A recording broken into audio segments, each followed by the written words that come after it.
Why should you focus on fat loss instead of weight loss?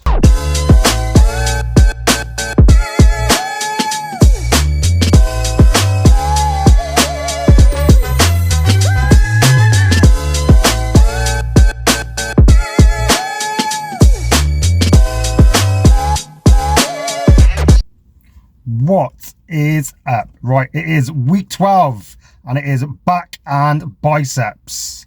I'm looking forward to this. Really looking forward to a good back pump. Who doesn't love a nice back pump? Let's be honest. And I want to see if I can do more than 42s now for the chest supported rows. But anyway, let's get straight to it. I'll see you on the other side. Peace.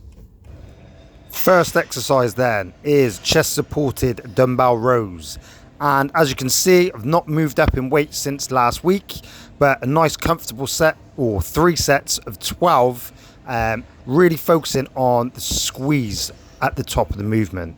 This weight right now is enough for me to really feel the contraction without having to focus on just lifting the weight. Wide grip lat pull down. Now this one has increased in weight, and as we are hitting 3 sets of 12 reps, we're not looking for any 1 rep maxes. The weight has now gone up to 80 kilo for 12 reps. And I do feel a really good connection with this weight. I can really feel my lats starting to burn. And the wide grip straight arm pull downs, I have now started to superset with the wide grip lat pull downs. And again, I said this on the last video, I absolutely love this. This really hits that lower portion of the lats. And again, the weight has gone up. It's gone up to 25 kilo for 12 reps, and really feeling good.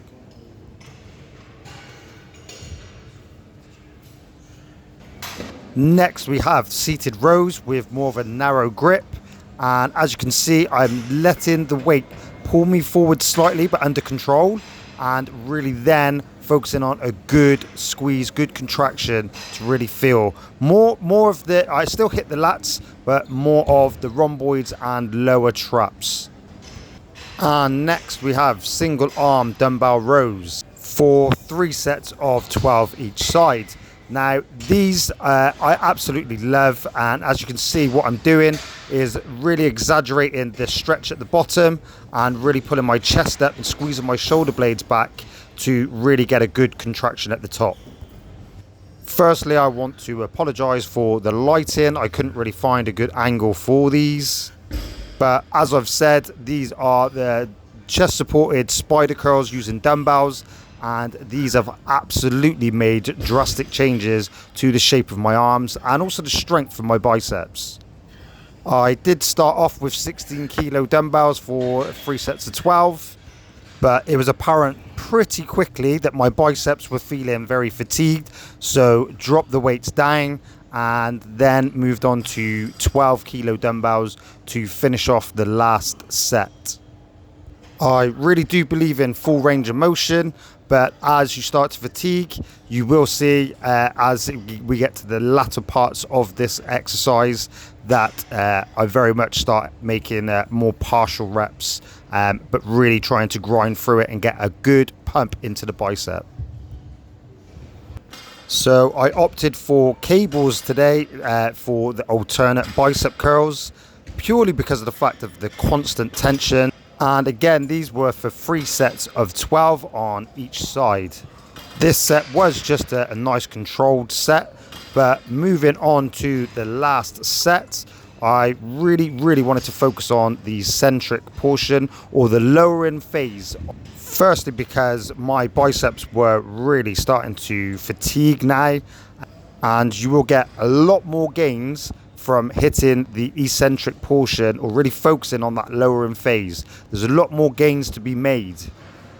So as you begin to fail on the concentric portion or the part where you really squeeze, if you turn around and for any exercise get someone to help lift the weight up, as you can see, I'm using my other arm to lift my arm back up and then really focusing on lowering as slow as I can. But very quickly, this goes from 0 to 0, and you can see when the muscle is completely finished. Right, okay, so that is back and biceps just finished there, and not any major changes in weight. So it was kind of a run-of-the-mill in the sense of it was just working the same weights that I was working before. Still working the 42s for the chest supported rows, but felt really good. Really felt a good squeeze on my back there. Also, yeah, biceps are absolutely destroyed. I only done 2 exercises and absolutely destroyed, but you will see on the cables, really working on the negatives, really focused on slowing everything down and keeping as much tension on them as I could. But anyway, I'm talking quite a bit right now, but I am going to talk to you in a little bit just about the whole concept of fat loss, weight loss, and why it makes so much sense and why it's so important to focus on going to the gym to build muscle. Going to the gym to lift weights and build muscle. Also, trying out one of these grenade bars, Oreo flavor. Actually, so far, pretty good. I would highly recommend. Got 21 grams of protein, and it says it's got 1 gram of sugar. But I will say it does taste pretty good. So straight after a workout, not bad at all. I will catch you in a bit. Peace. Why should you focus on fat loss instead of weight loss? So I'm going to give you 2 approaches right now. This is number 1.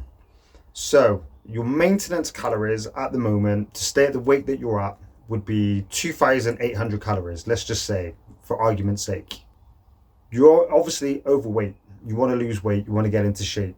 So you go to one of these fad diets, which makes you restrict your calories down to 11 or 1,200 calories. And start using all the cardio equipment. So you go on the treadmill for 20 minutes, then you go on to the cross trainer and the rower.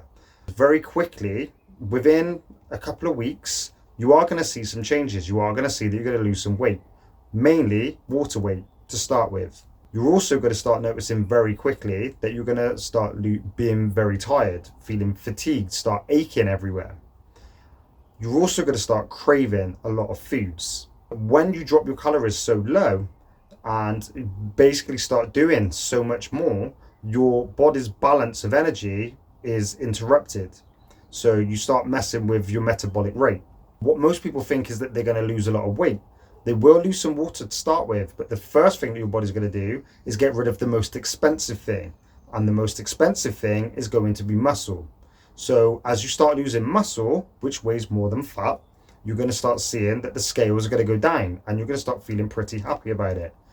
But number 1, the weight loss with such a restrictive calorie diet, you're going to start fatiguing pretty quickly. So if you're really hardcore and you work at it for a good 6 to 8 weeks, fair play to you. But what's going to happen is you are going to get smaller, but you're going to feel really tired. Your libido is going to be knocked and you're not going to feel so great energy wise, but you can fit into that dress or you can fit into those jeans. Or scenario 2, or attempt to, we don't drop your calories, we keep you at maintenance, keeping your protein levels up. Now, as we're focusing on building muscle, we also need protein to build that muscle. We keep the protein up, it helps us build muscle, but it also keeps us more satiated. When we're more satiated, we're less likely to start picking and grabbing at different foods. But we get you to start doing more. Now, we create a structured training program where you hit the gym however many times you're able to do. So let's say 2, 3, even 4 times a week. Really focusing on building muscle and getting stronger. By default, you're going to have created a calorie deficit because you're now doing more. You're expending more energy than what you're taking in. You're going to start feeling strong. You're going to start seeing changes. Certain areas are going to start feeling a lot more toned. And you're also going to start losing a little bit of fat. As this process starts to slow down, that is then when we start pulling the calories back. We take 250 to 500 calories away from your diet. Then you're going to see a lot more fat loss start happening. Still going to focus on building muscle, still focus on that strength training program that you were doing. If anything, to maintain the muscle that you've put on now, to really keep the stimulus there, to keep the muscle there. The reason for this is that when your body starts going into a deficit, it's going to look to get rid of the most expensive thing.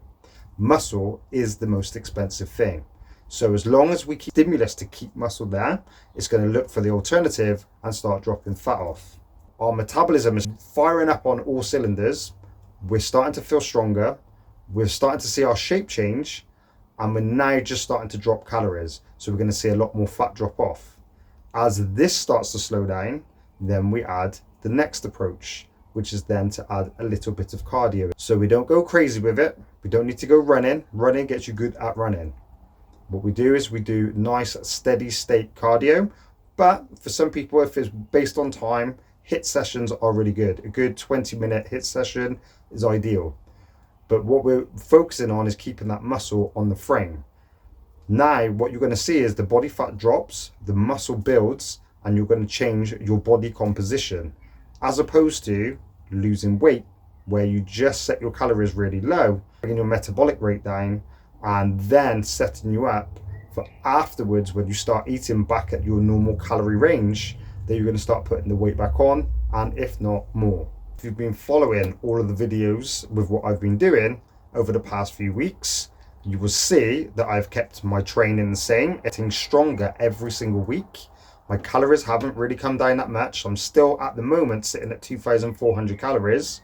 I've now started to implement a little bit of cardio as well, and my body shape has drastically changed. I have dropped body fat, but I'm also changing my body composition. So I'm actually getting leaner, but stronger, and putting more muscle on my frame, therefore creating a better look than just losing weight.